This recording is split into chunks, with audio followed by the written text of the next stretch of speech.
Hi,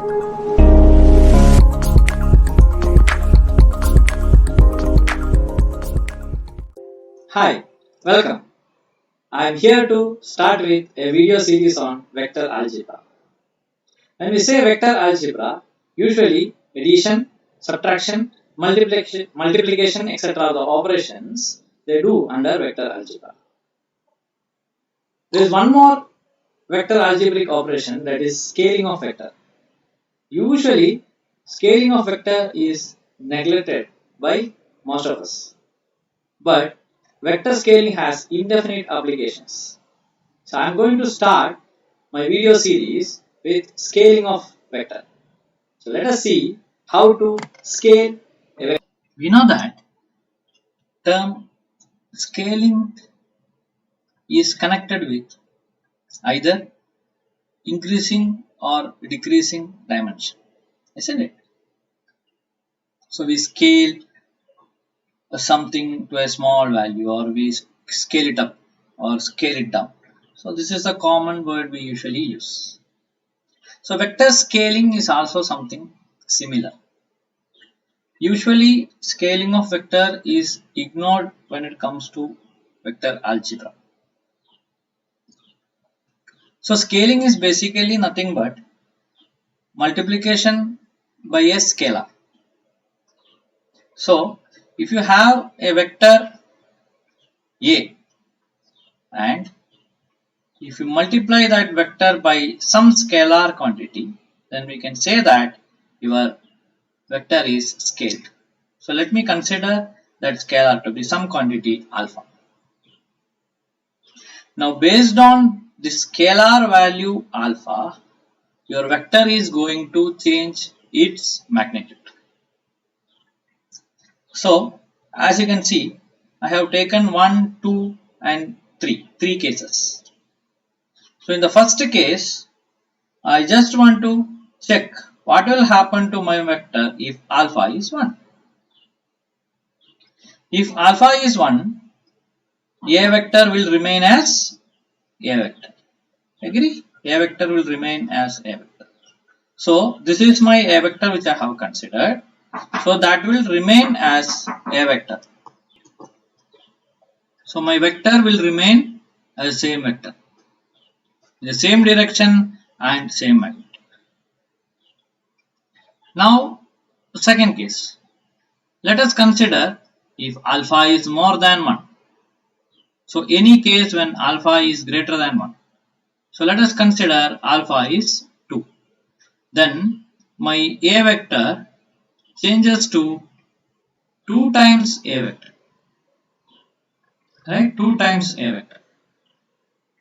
So what does it mean? The magnitude of my a vector is now 2 times. So a vector remains as a vector, but the only change is it is doubled now. The magnitude has doubled. So if I draw that vector, now that vector will be having a magnitude or length almost double of my original a vector. Now let us consider a case of alpha less than 1. What will happen if alpha is less than 1? Let us consider an example of alpha 0.5. So my a vector now becomes 0.5a. Agree?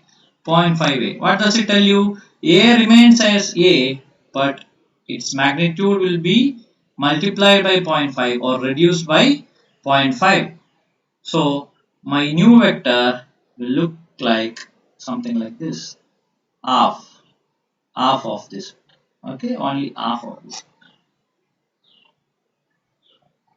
Now what if, now there is one more case. Okay, one more case. What if alpha is negative? Then what will happen to my vector A?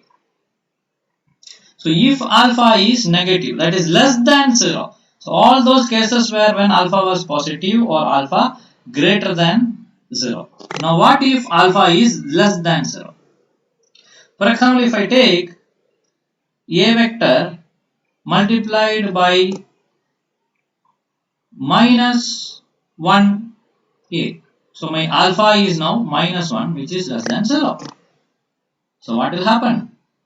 Yeah, exactly. A is going to be minus a. So what does minus a indicates in vector representation?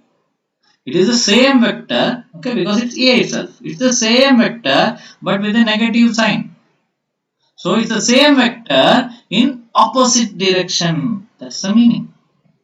Right? The same vector in opposite direction. So I'll get the same vector. The magnitude of the vector will be same, but now the direction has changed.